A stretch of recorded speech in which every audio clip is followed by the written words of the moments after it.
Hallo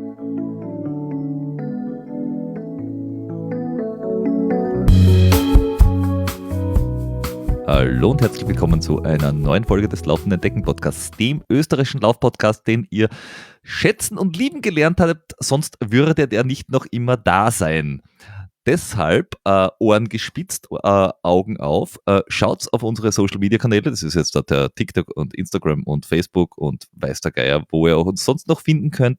Einfach hinschauen, folgen, liken, Sterne geben, Rezessionen schreiben, uns auf Patreon und Steady vielleicht den einen oder anderen Euro zuwerfen, dann kriegt ihr das Ganze auch in werbefrei. Wenn ihr das nicht macht, dann kann es passieren, dass ihr halt ein bisschen Werbung kriegt. Und ansonsten wisst ihr, wo ihr uns findet. Es gibt eine Webseite. Ihr könnt uns auf unseren Hausbergen auch abpassen und persönlich anquatschen. Wir freuen uns auch, wenn wir Feedback kriegen oder wenn ihr uns einfach bei einem Wettkampf zur Seite nehmt. Macht uns immer viel Freude und Spaß und wir wissen dann auch wieder für wen wir das machen, dass wir es nicht nur ins Blaue oder ins Schwarze reden. Wir haben dann auch immer wieder mal Gäste bei uns, das habt ihr ja schon mitbekommen. Und wir sind normalerweise der Florian und ich. Der Florian ist leider heute nicht da, aber das macht nichts. Ich habe mir nämlich jemand anderen zu mir geholt wieder. Und zwar dieses Mal eine große Premiere. Wir werden das Ganze jetzt dann auf Englisch wechseln, weil wir dürfen das erste Mal jemanden aus Schweden begrüßen. Und deswegen wechsle ich jetzt auf Englisch.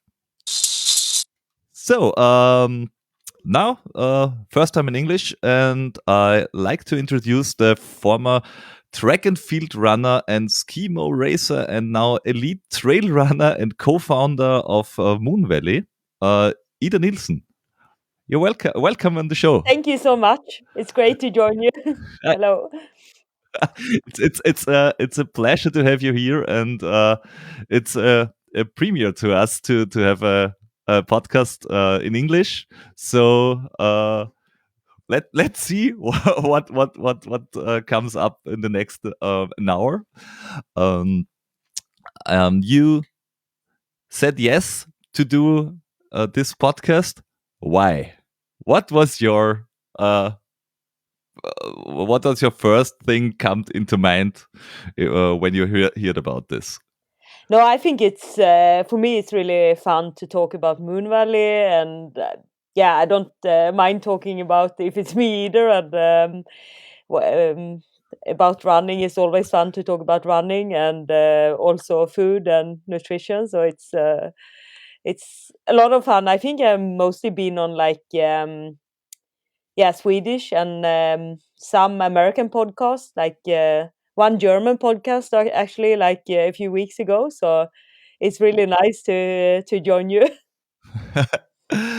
It's great for us because you're a worldwide known elite trail runner, and it's great to have you here because you have there's a long history in running in your life.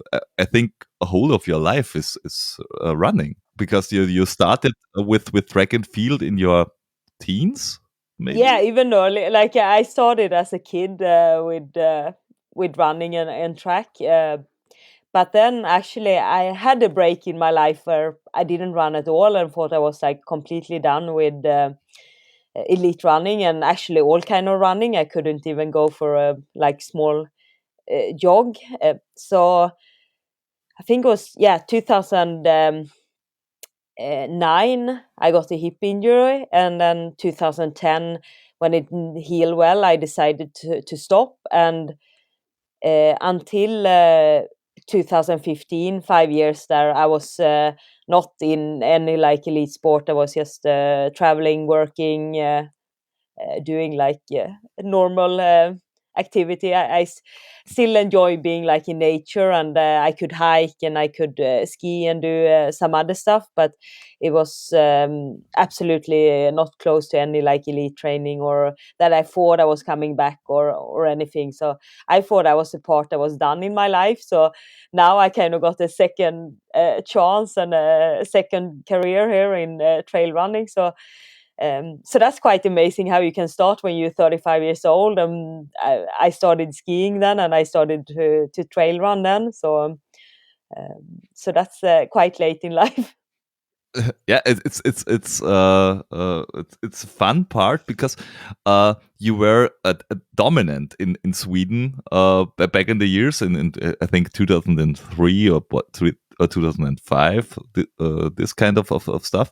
Well, I think on the it's long distance, yeah. 3,000 and 5,000 meters and steeplechase are long distance races in terms of athletics, I think. It's called I guess long distance, even though I didn't do like marathons and that, but I was better when it started to be longer, like 8 and 1500 was the mid distance was too short for me, like you need much more speed then. Uh, it's always fun because if we talk about ultra trail and something like that, and then we're talking about the former track and field athletes, and so 3,000 meters is long distance. You say, okay, yeah, it's a long distance. But you stopped racing, you stopped running, then you did trail running, or yeah, you started trail running and started a skimo as well at this time, or was this a later part No, to do skimo? it was actually around the same time because I was I've been working some years in the restaurant industry, and I felt a bit tired of that. So I felt like I wanted to be outside more in my job. So it was one outdoor education up in middle of Sweden. Åre is a good mountainous area in Jämtland. So I studied there, and then I started to ski, and also that was around the time when finally like my hip was well again, so I started to run a little bit, and then yeah it, I mean I had short job as a guide in a tourist station, but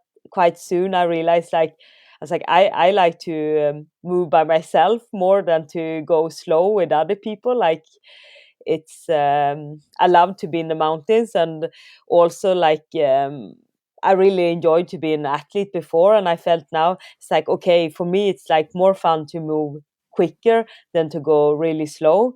uh, so I think I started around the same time. I did first like a few ski races and also a few trail races in 2015. So it came around the same time there. Yeah. It's you if we read your CV, it's it's it looks like you're a real racer. You're a real racing girl. You say, okay, if I'm on the starting line, that's all about being the first at the finish.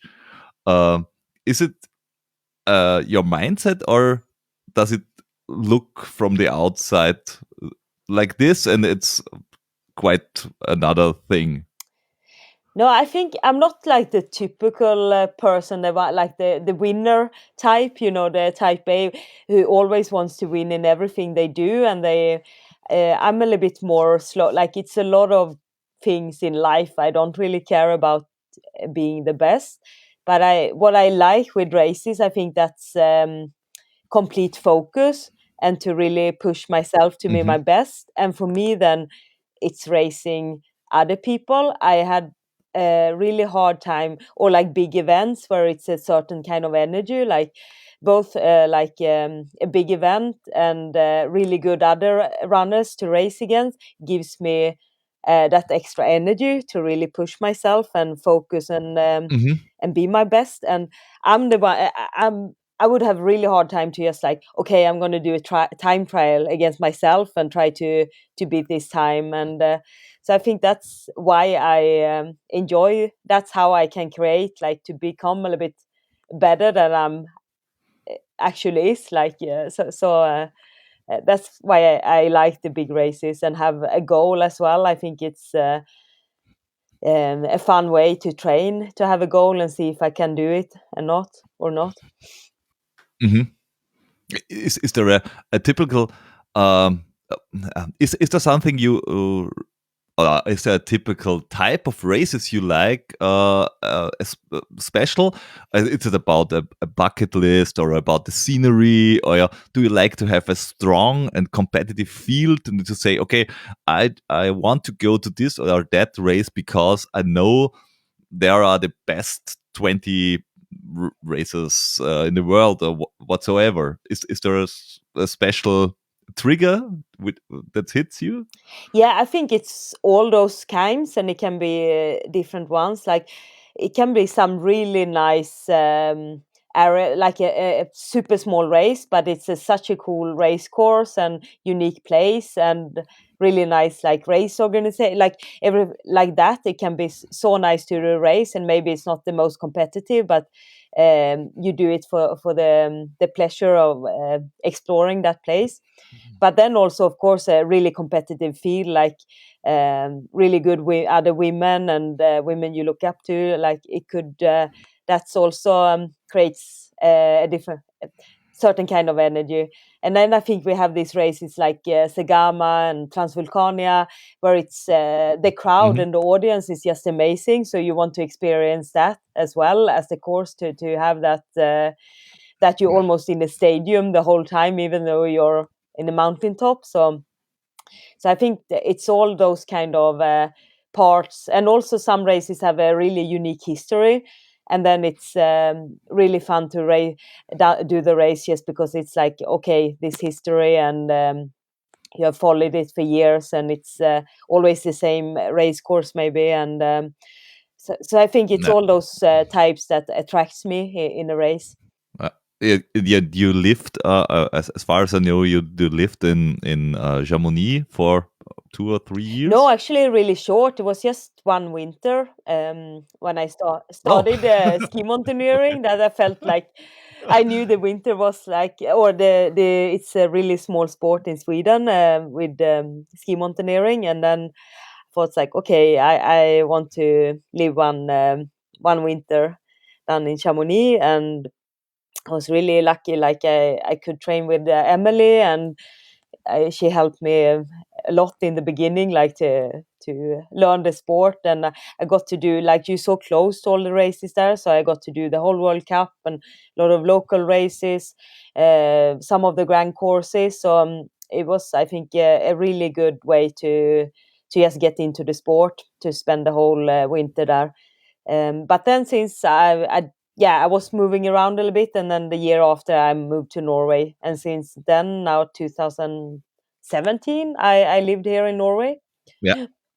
Okay. So you moved to Chamonix not for trail runnings, you moved there for ski mountaineering. Yes, it was just one winter, actually. Yes, Okay. yeah. Okay. Okay. Because when you, most of us, for most of us, the Chamonix and the UTMB and the races there and the marathon, the Mont Blanc, and so on, you say, okay, the crowd there is so great, and it's the energy is this high, uh, and a lot of runners move there because of the cool training Yes, environment. but at that You time, move there, but not for this. no, yeah, because at that time I was totally new. I mean, I had never done any trail race, so I didn't know actually anything about the sport. I don't know if I even knew about like UTMB that much, or so it was the spring after I did Transvulcania the first time and won the race, and I kept doing international races and tried to learn like the trail running structure, and because I was really new, like I have been kind of gone from sports. I didn't follow really regular running that much either for some years.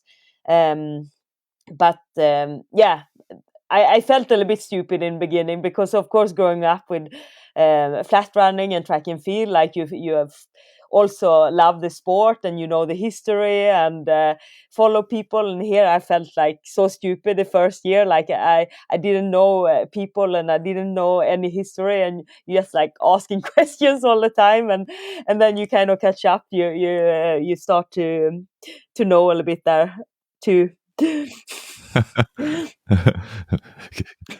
Kilian, who? Yeah, I was like, Who's that guy? kind of like that. Emily, they got a lot of stupid questions in the beginnings. Do I have to follow this guy, or is it just a one-hit wonder? No. You started to trail run and doing ski mountaineering at just at the same time, and you were in the World Cup in ski mountaineering, and I think you were rather you were quite good at this. In the ski mountaineering World Cup. It was the World Cup, I No, think. yeah, no, I wasn't very good. I think, But I'm not yeah, into ski mountaineering. yeah, no, like That's when you learn, I think downhill skiing that late in life, like 35 years old. I mean, I wasn't okay. even like a normal downhill skier. Like I hadn't done anything in the piste really before, so it was everything new. Mhm. But I mean, I made it decently, but not like I mean, trail running like quite quickly. I mean, I could win races and like okay, I can actually live from this. But ski mountaineering is Yeah. just a nice training in the winter, and it was really cool to also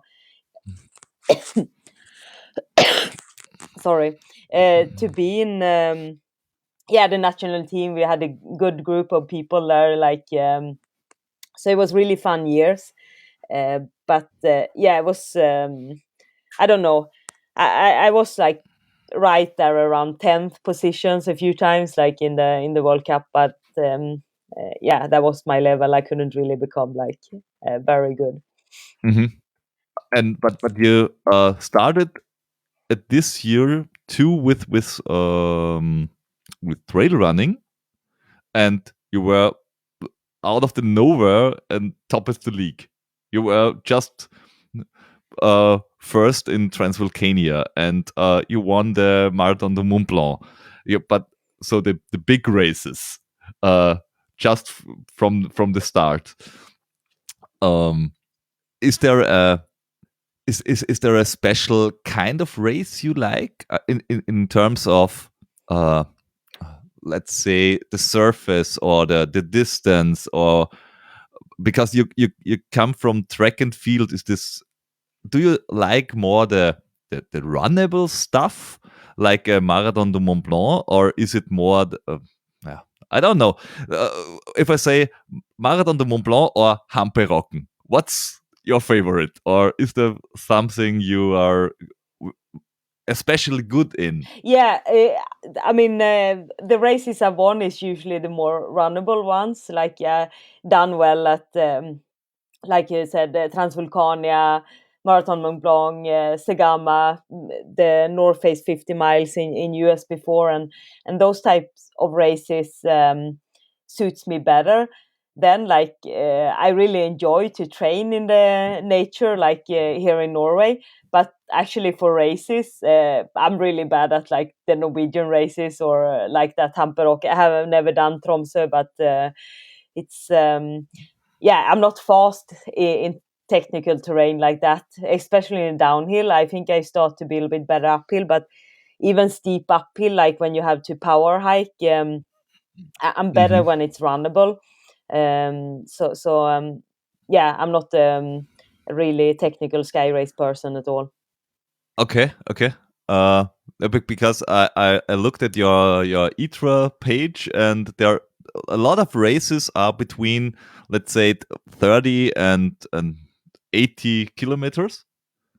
So all of this looks like racing, because the long races are more like adventure, maybe.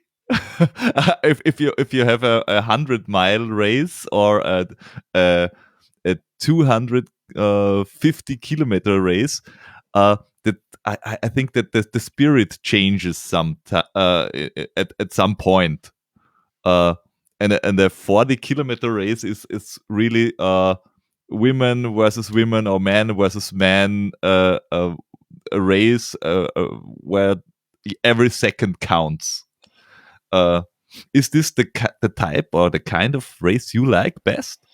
I think for me was that because I started, like, usually when in my age people do longer races, but I started so late, and then when I started I thought it's long with an 80k, 100k, like coming from trial. When I thought like marathon is like the end station, it's I thought those distances were long for a few years, and then when I started to feel, it's like, okay, I feel I can nail 80k and 100k maybe.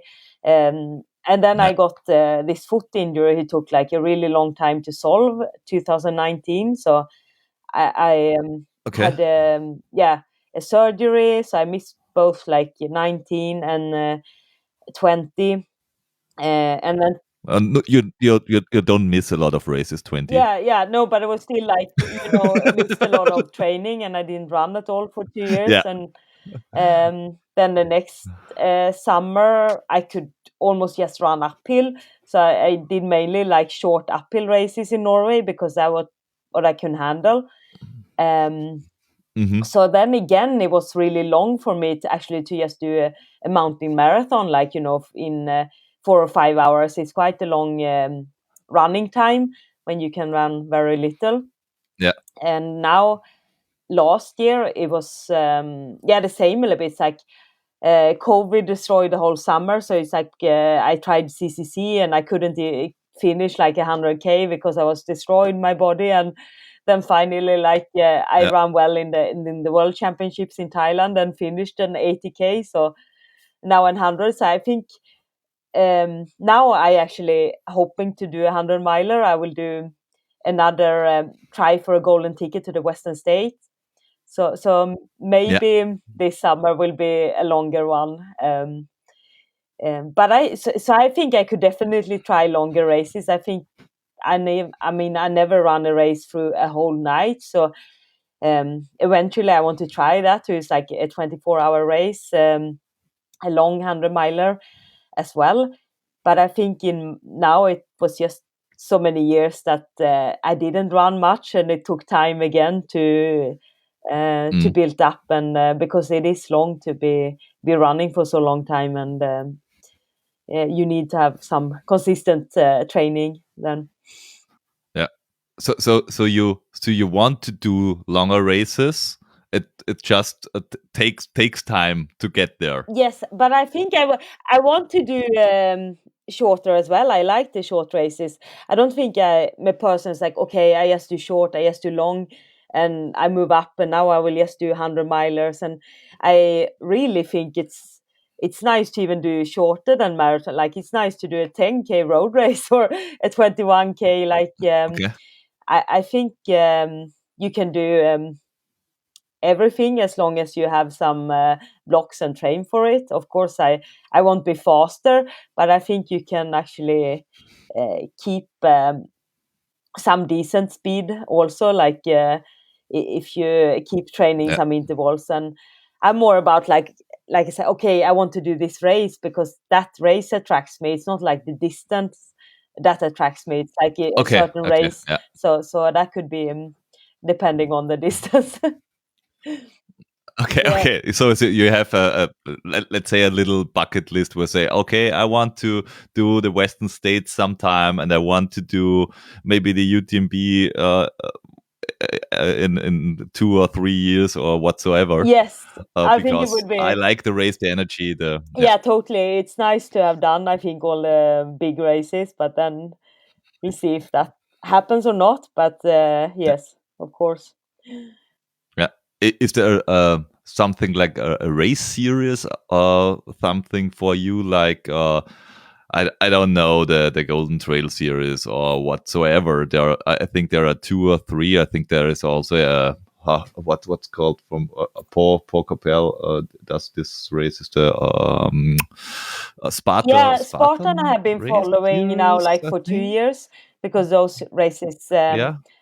fitted better in my calendar and some Okay. races I liked. Yeah. So, but I don't know about this year. It's a bit, yeah, uncertain now. With I will go again to US end of April and see if I can get top two, and then that will be a Okay. big goal for the summer with Western State.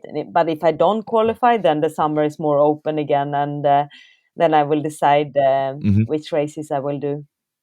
Yeah, you were in the US in I think in February for the Black Yes, Canyon 100K, yes, and you were fifth, I yes. think. In then, yeah, I tried for the. And it was a real close. It was a real close race. Yeah, I was in after 80K, but then I really struggled in the end. So yeah, I didn't have it really for 100K. It's yeah, run a little bit too little in the winter here in Norway. It's difficult, and also I had some yeah, hip problems the last couple of weeks leading in, so it wasn't perfect. But I tried my best, and it was fun to be in the mix. And it was like a good race from many women there. So Yeah, no, it was. I just followed the race, and it was unbelievable how fast this Black Canyon race is. Because if you follow races in the Alps, yeah, uh, and there is 100K, like let's say the mm, CCC or whatsoever, uh, and there is the best guys, and I think the mm. course record is about 10 hours, I think. Yeah, yeah. Petter had under 10 now, so that's yeah. Yeah, and Black Canyon, they won with a time from 7 hours 30, Yeah, but and it's not much the best swimmer elevation, were, it's not much. It's not yeah, mountains. it's It's a trail, but still it's a trail. It's a lot of single track and stones and small yeah, up and downs and stuff. So it's not just a dirt road, but still, of course, it's much different like than the climbs yeah. in the Alps.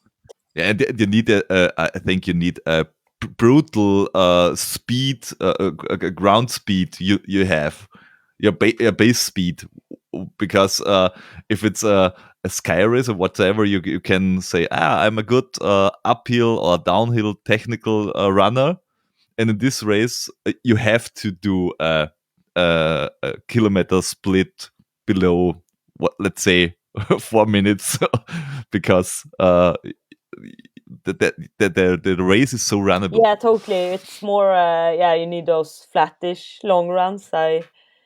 Which is hard to do here, but I think, yeah, I really like the race, and um, my old self, I think, had been like better at it, and now I felt a little bit unprepared in the middle for that type of race. But I actually like it because in Europe, I said, like, okay, it's would be nice with more single track, flattish races, because now it's either mountain or everything should be like road races because people want to do time. I kind of miss this. When I grew up, it was a lot of those small, yes, cross country races, but it was actually trail races, Hmm. like small, just a single track, small path. And I think those went away a little bit because it got extreme on both ends more. So Yeah, I think that way will be nice because then people can have, even though you don't live in the mountains, you have nice forest races or wherever, like to just run on trails is it's nice for yeah. most people. I I think you have this kind of races you have in Germany and the Yeah, maybe, Netherlands. yeah, because it's more On, flat. Yeah, because yeah, yeah, because it's yeah, flat, but you have these trails and you have the mm. woods where you can do these fast races. And in Austria, it's a bit complicated because there are mountains everywhere. Yes, yeah, uh, Speaking of Austria and the mountains, you did second place in the World Championships 2022 and the trail long, the 80K. I think it was yes, 80K. yeah, Um, and now there is the next World Championship because the last World Championships were uh, rescheduled from 2021, I think, to 2022, yeah, and now the regular World Championships for 2023 in yeah. Innsbruck. And you run there, or is or do you do something else? No, it's depends on this Western State ticket. Like, if if Okay, I get it, it will be way too close with the World Championship. But okay, if I can't make it, I will see. I need to see if it's uh, when they need to yeah, give the people who's running, because it also needs to be like a selection. And so, yeah, so I'm not sure there if it's too late end of April to decide that or not. hmm, If it's not too late and I miss Western State, then that could be a possibility. But I have to check a bit, yeah, because it might be too late to decide. And like, yeah. What is the do you know the regularities in Sweden? Because every country has its own selection when they choose and how they choose the people going there. Is there some kind of pre-selection because you did it last year, so if you can do it, uh, you have your spot, or yeah, like if I had said from the beginning, okay, it's like, oh, I want to focus on it again, I would had the spot hmm, just because, yeah, I was top three. And but yeah, now that had been my thoughts for a long time, that I wanted to do the Western States. And now when they were so okay, close together and I did well in the yeah, last one, I said that already in the fall, that that will be my first priority. Um, but now okay, I'm still in this situation when I don't know if it will happen or not. So I will, yeah. I don't actually know when they select. I need to check a little bit more when it. yeah, yeah. I think that the World Championships and the Western States, it's just 2 or 3 weeks Yeah, you can't do. Yeah, you between, can't do and both, yeah, and it's different trainings for them as well. So yeah, it's too close. Yeah. yeah. I hope on the one hand I hope you make it and you do the Western States. On the other hand, because we are in Innsbruck as well, I hope you're in Innsbruck. So it's a tough decision. It's good options, both of them. Like, it sounds really. Like, I Yeah, think it will be really cool in Innsbruck. Like, it's. It seems like a lot of athletes are focusing on it as well this year when it comes in the beginning, and I think it will be yeah. really beautiful and nice courses. Yeah, yeah.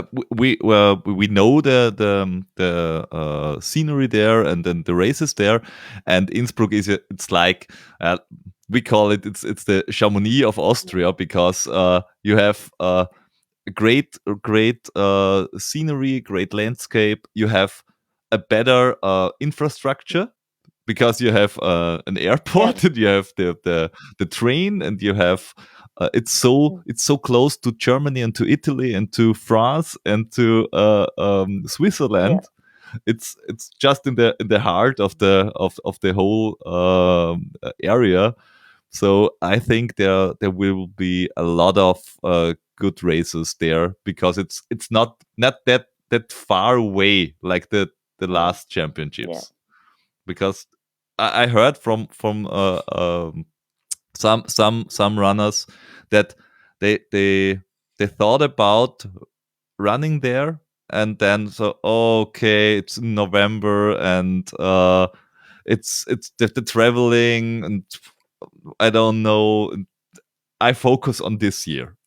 Yeah, it comes in the end, and it was a lot. Still, like I think a lot of countries had good teams and focused on it, and just Yeah, because it's been postponed for so long time, and I think it was also really successful to have that mountain running and the trail running together for the first time. Um, yeah, and that I think will be really good for the sport in the future, and it's easier to bring like juniors, and that you feel like I mean, it is the same sports, yes, like different distances. It have been like a bit too separated and too many different championships before, so I think this will be a really good move. yeah. I hope that this brings the or brings up a better standing for the world championships. So it's like you have the UTMB, you have the Western States, and you have a world championship, and you have to be there. It's just every year or every second year there is a big Yeah. event, and everybody wants to go there. Uh, and when you did this race, uh, or I just ask the other way around. When you're racing, are you what kind of racer are you? Are you pushing hard from the beginning, or are you a tactical racer? Or how do you plan your race? I think um, yeah, I'm quite aggressive, but on the other hand, I'm also trying to like, okay, put the pace like, oh, this feels sustainable, kind of. I mean, of course, you always slow down a little bit, but um, Mm. I think I'm like, maybe that's on track, but even in a long race, I like to like, I can't just like, okay, I'm going to do my own pace, my own race. Of course, I go with people, and if I want to win a race, for example, I can't let someone go really far ahead, because you don't know, like then you just expect that people to blow up, and you can't expect that. Like you Hmm. have to be a little bit like racing people if you want to place well as well. Okay. In my mind, I think that's a more fun way than to be like, Yeah, okay, I'm just doing my own race, because that's a bit boring. Then I yeah, could do a time trial instead, or whatever. Just do the course by myself. yeah. It's actually that we're running together, and yes. Yeah. Now, I ask because there let's say if you look to a race like Istria 100, Yeah, there you have the mountainish part in the yeah. beginning, and at the middle it stops more or less, and then you have the flat parts for the second half. And there are racers who say, okay, I have to push hard in the beginning because I'm not this great racer when it comes to the flattish Mm. part. And if you say, okay, I'm not this uphill downhill, uh, uh, I'm not that good at this part, maybe I have to hold back and try to push in the later race. No, Is there something like that, or do, do you just go full gas and no, let's but see I if mean, it I think I works? do each part as well as I can, and then because that will be every race. Um yeah, I mean, every distance, like you set out in a pace, you can, it's like, okay, now I can uh, do it well if I start in this, because you can't start too fast or too slow, like and then sometimes you blow up anyways, but that's other, like Yeah, maybe not because you started too fast, but you have something, I think, internal that feels like, okay, this is right for the day, because that could be different as well. It's different every day. Some days it's like, oh no, I can't start in that pace, because it's like, oh, I have maximum heart rate now. And some other days it feels like super easy, and it's like, oh, I can actually run this whole uphill, and other days like, no, I need to hike here, otherwise it will Yeah. be, my heart rate will go crazy. So Yeah. I think that's an internal judgment all the time, like that you feel like, okay, can I push more, or do I need to ease back a bit to finish well, and you know, conserve and maximize your energy and your power. But I think at each part, it's yeah, you just do your best and try there in a sustainable way for the race. Yeah. Now, is there do you have an advantage from your former life as track and field athlete to recover fast if you go up with your heart rate a little bit too high, that you can bring it back down? Because I heard from athletes who say, okay, I have to control my heart rate this close, because if I'm over the top, then I'm gone. No, I think that's how well trained you are from all sports. So it's nothing. I actually felt like I had a bit. I mean, you don't have super high VO2 max as a flat runner, so so that Hmm. was, I was lacking a little bit, and of course I was older as well, so because I haven't done too much just uphill, and then it's just VO2 max. If you compare maybe for a cross country skier, I have a much higher VO2 max, because track is a lot of technique and speed, and I mean, Yeah. of course, you need quite good, but not maybe as good as an uphill athlete, or like ski mountaineer or anything. So I think I Yeah. was lacking something there. But then on the other hand, I have some like durability, which I don't know. Like you don't know that before you start. I think running long or ultras, even like people starting the marathon, you don't really know there before if you can move up from maybe 10K or half, and even to the ultras. It's Hmm. um and yeah, and I just had that durability from the beginning, that I felt like it was working well for a long time. And I don't know if that's like been training um my entire life, or that I have a good like Yeah. metabolism, like I have a good fat burning capacity, and like, or if it's just like good luck, because now I felt I had struggled a little bit, like these years. So it's not so, it was so easy from the beginning, and now I have a hard time to find it again, that durability, that you can keep going and don't like hit the wall in an ultra. Yeah. Do you think in the last 3, 4, 5 years the competition got much harder, or because the sport is now more in it's not in the focus, it's not like soccer. It's but it there are much more races, there are much more runners all over the place, and it's more professional. Yes, definitely. Yeah, the it got much more competition, and Hmm. more of the races have a high standard. So that's but for me personally also, it's like I'm not the same as I was like 4 years ago. Like I'm trying to get back there. Um Yeah. so it's both way. I think when it gets harder competition, and I haven't gotten back to my old form, the gap gets like really big at times. But I hope to, but it's so cool to see that it's getting that more dense, and yeah, short.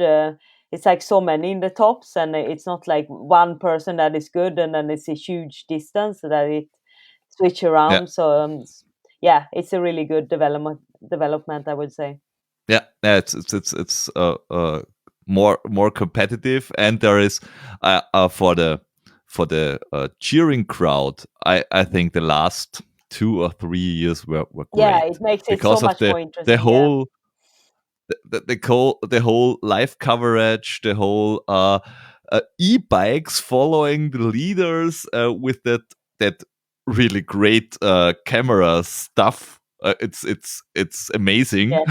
what's going on in that field, and so I think the this whole trail and long distance stuff will get on a broader will get a broader audience in the next 2 or 3 years.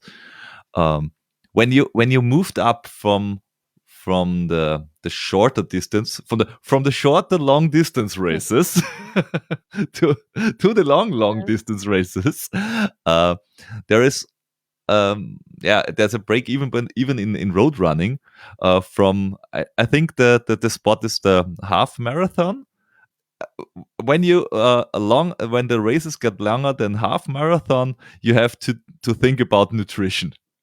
You have to eat and to drink something, even if you do a marathon. And in trail, there is you have to have a trail bag, and you have your nutrition, and you have your I don't know, your emergency blanket, and I don't know, stuff.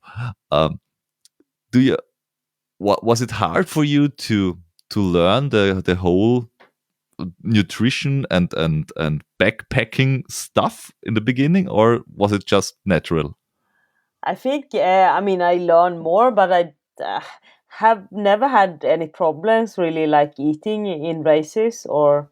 Um, Okay. but I think, yeah, in the beginning, I probably ate too little because didn't really know this. Like, okay, you're supposed to eat this many carbs, blah blah blah, an hour. That I just took some gels at each aid station, and as I kept going to the next, and it worked out well because I also had like a good endurance. So I think then I didn't think of it too much. I just like took whatever and spread it out and ate it up to the next one and kept going, kind of. It's like um, and that's a little bit my same strategy now. That but I think I tried, especially I notice now when coming back when the endurance is a bit less good.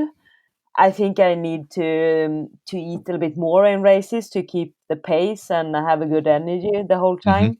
So no, I Okay. guess it's. I mean, it's nice to not run with a bunch of stuff. Like I think that was really nice. Now Black Canyon, it's like, oh, it's no mandatory gear. You just can go Yeah. with the belt because sometimes it's way too much crap you have to carry around. But uh, yeah, no, Yeah, that's a big difference in the US races to the European races. And I think the most US races, if you have maybe a belt and shoes, yeah, it's okay. It's yeah, okay. Just wear.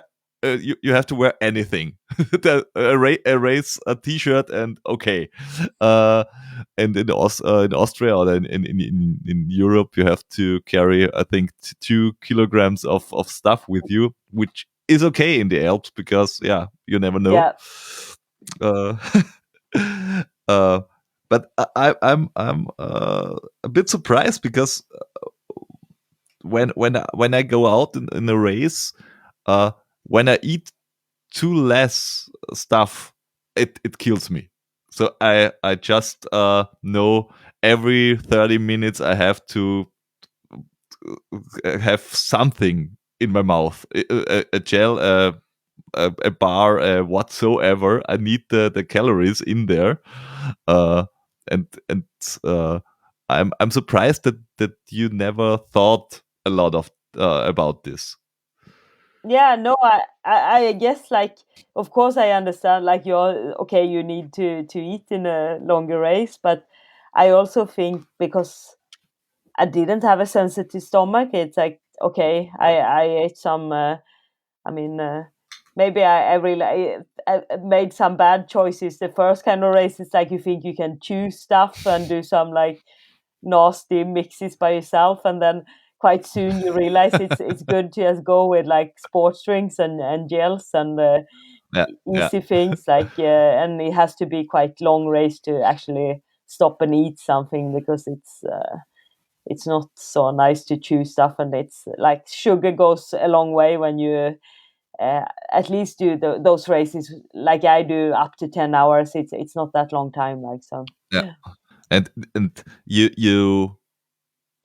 you were in the gastronomic, so you can cook, and you were in the outdoor, and you love running, and then there was the logical step, I think, to do nutrition stuff, and you're the co-founder of Moon Valley with two others.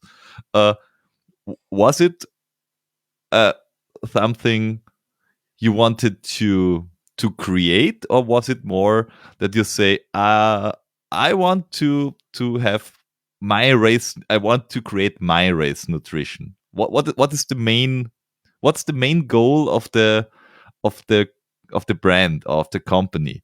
Is it race nutrition? Is it for easy jogs? Or for what's the I mean, we want to have the main thing? everything eventually, but when we started, I think it was mostly this good, healthy energy for training and an active life that Hmm. we felt were missing, because of course, race nutrition, there is like, it's just once in a while you can eat like sugary stuff with some aromas, and it's awful, but it's, I mean, you're breathing hard, you don't really care what you eat, like, it's, but it's like the Yeah. most time you spend is your everyday training, like training twice, or people's like to have something easy to grab, that is still real food, it's like real ingredients, it's something you could have made by yourself, but it's just like not convenience to maybe always do your bars and your sports drinks. Mm. So we wanted to have something that's like organic sport nutrition that was still yeah, just like natural food, like that was so that was Yeah. the goal of both me and Mimi and Emily, and I think we all felt that was missing, like when we had saw other bars and brands, and it didn't feel so nice. It felt like you just ate a candy bar, pretty much, a lot of other Yeah. brands, and Yeah. and also when you read the ingredients, it's like you are like, this is actually not so nice ingredients if you're gonna eat this Yeah. every day, as you're like you're doing long hours, and it's I mean, sometimes you have uh, maybe a really late lunch, or it's like almost instead like for a good lunch, and or a snack in between trainings, and it's um, we just wanted it to be like something that you feel good eating every day, and Yeah. it's not bad for you. Especially in Europe, I think in the US and in Asia, it's a bit different. But especially in Europe, there are a few brands in the last 20 years. There were a few brands, and that was, yeah, like you said, maybe candy bars are the best thing to compare it. And you have I would say it's premium ingredients in your bars. So if you, it's something, I don't compare it to my normal gels. It's more a treat. So oh fine, I can uh I can eat it. So not I have to eat it, but I want to put the bar out. Yeah, Uh, I have I have to say, I'm in a race. I I'm more or less unable to chew stuff. It's my yeah, mouth just don't want to chew anything. yeah, So there I have to go with gels. But as you say, in the training, and before the training, before it's great stuff, and it's the bars taste great. I I got some, not directly from you, but I bought some at the guys from yeah, Sporthunger.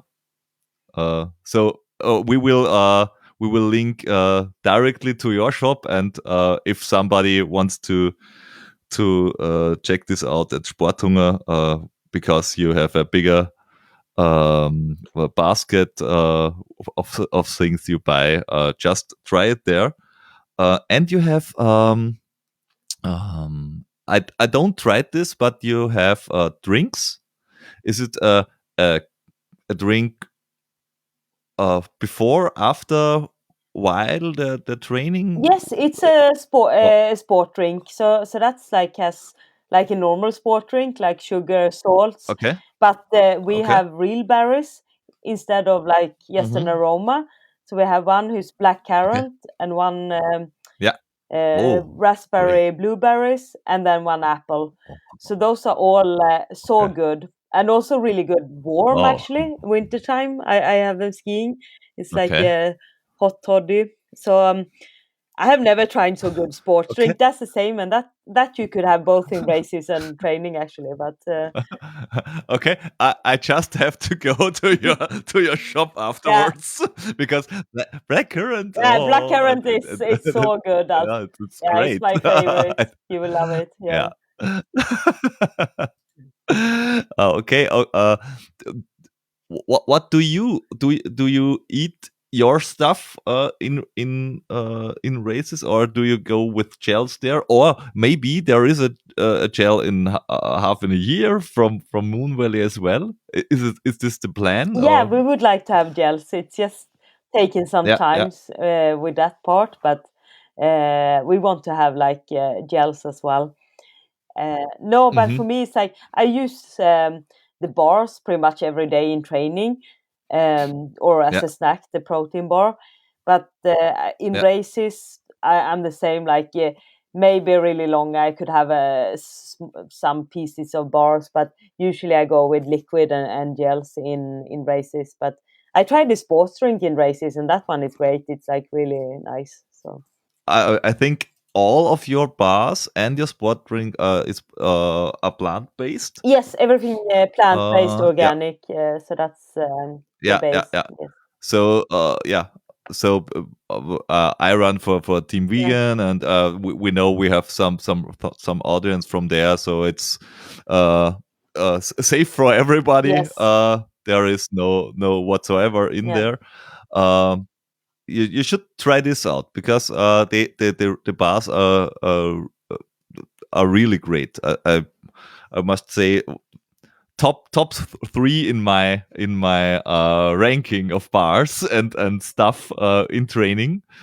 Um, there are just one or two gel brands which are also really great from the taste, uh, but there are not a lot of them.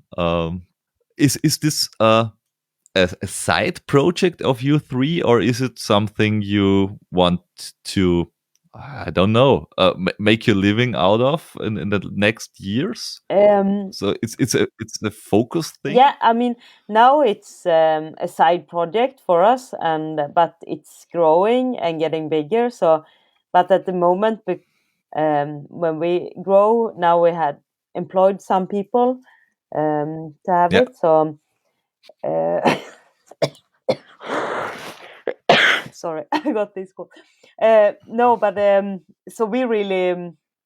I think that's a goal for all of us that it gets bigger and bigger. And I mean, we we will always be runners, but maybe not always elite runners who races that much.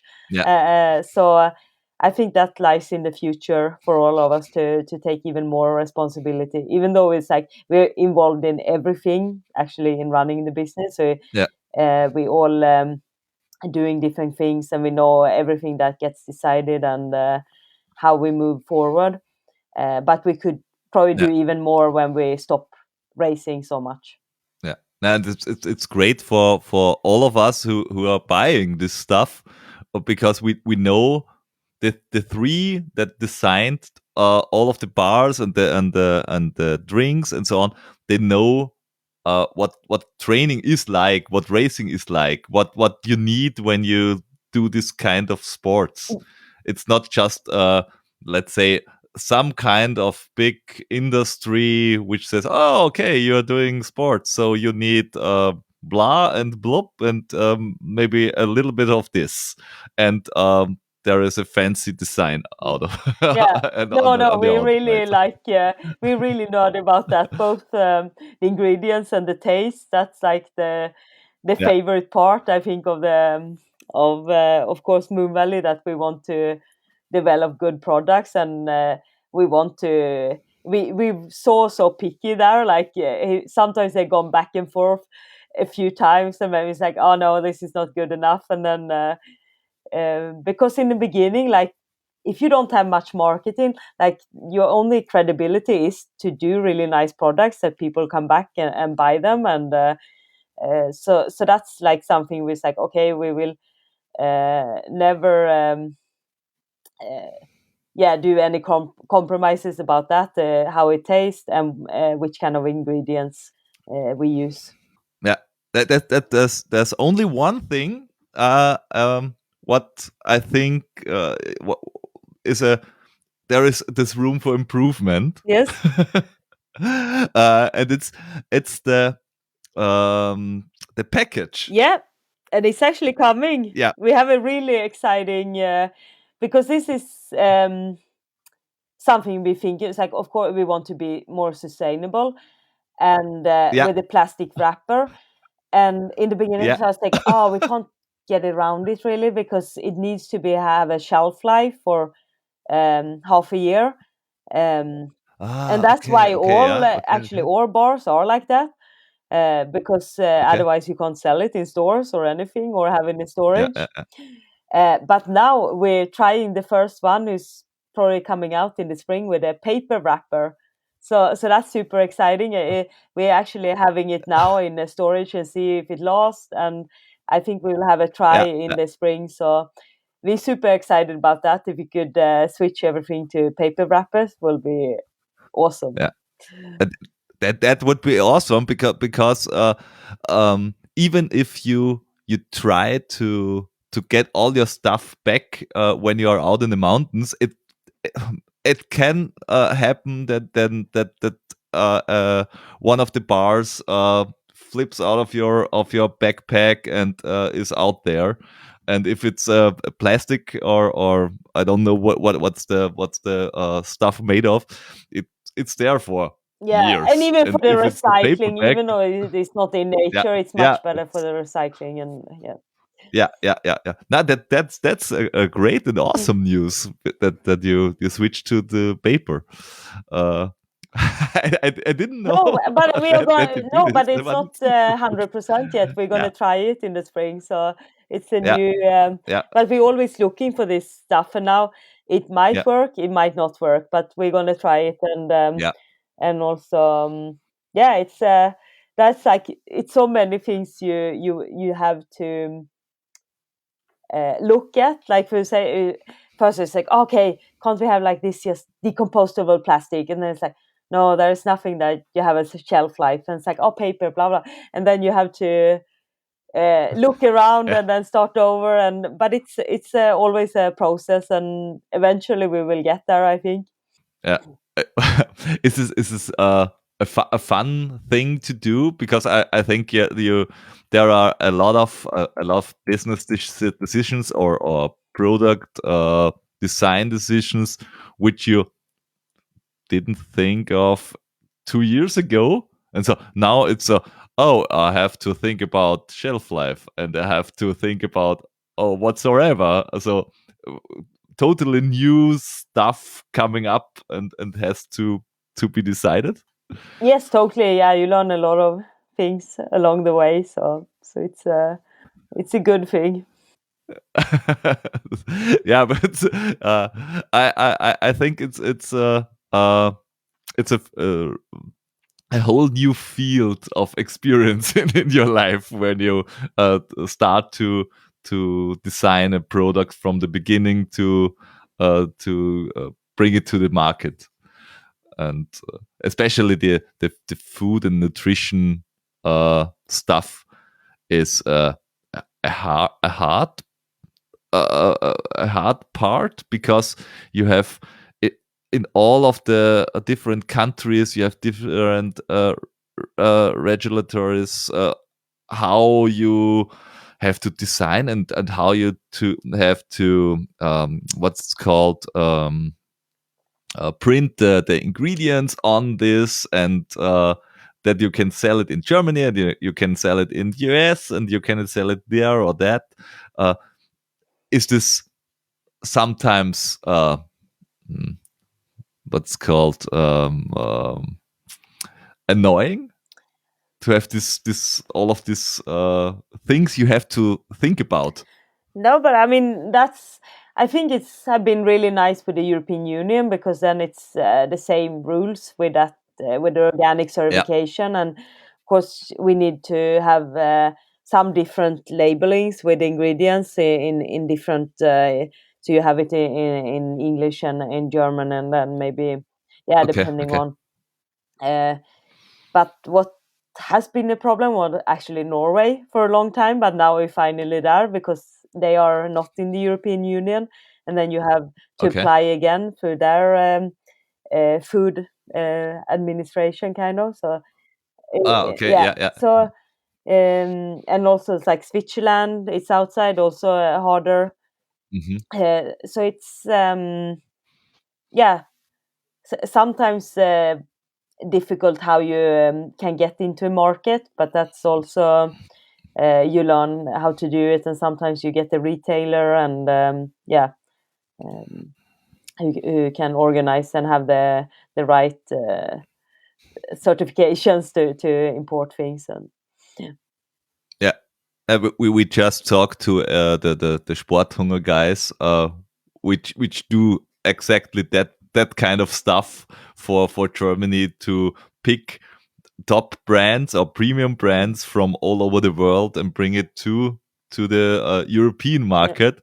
And they said it's sometimes it's a bit hard to repack or bring or talk to the different brands to, hey, we need to have this or that on the package that we can sell it. And it's, sometimes these things are the harder part and not the production. totally. It's a lot of small things. Yeah. Yeah. um where do you produce all of your stuff? Is it in No, Norway? it's in Gothenburg in Sweden. So it's with Swedish Okay. company. So and that makes it, of course, easier to access the whole Mhm. European Union, and so that's the and some of the two of the founders lives in Gothenburg, so we're a little bit spread out, and me and Emily in Norway, and Mimi lives in Chamonix. Okay. That's okay. So, okay. So you're not just living next door to each other. No. So, huh, do I have something left out talking about Moon Valley? Is there something you might tell everybody, or except of try this stuff because it's good? And No, it I is can really I can good. Yeah. And it and is we good, have a yeah. new vegan recovery mix as well. I think that's the best Okay. vegan protein powder I ever tried. So it's chocolate. So Oh. that's Oh. really nice to have after training Mm. as well. And it's like gets super Okay. creamy and mix well with like water or plant milk. So that's also something to try. Okay. And it comes into the basket. Yeah. I'm just I'm live in your shop. That's good.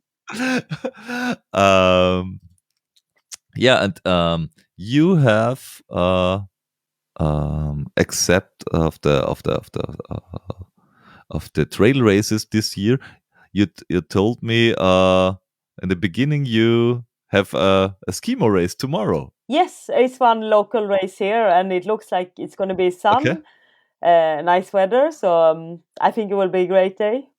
That's fine. So you are in skimo as well nowadays, or is it just a fun fun hobby Yeah, I don't do besides? many races, but I train a lot of skiing in the winter. So that's like my main training, and it's still a lot of snow in Norway. Like if you run, you can just run on the road. So yeah, I do most Yeah. training hours on skis still.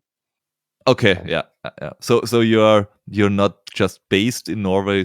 You live in Norway. Yes, Because some runner are based in wheresoever and are traveling around the world all of the yeah, year because they are in a training camp in Kenya and they are in a training camp in I don't know yeah, where.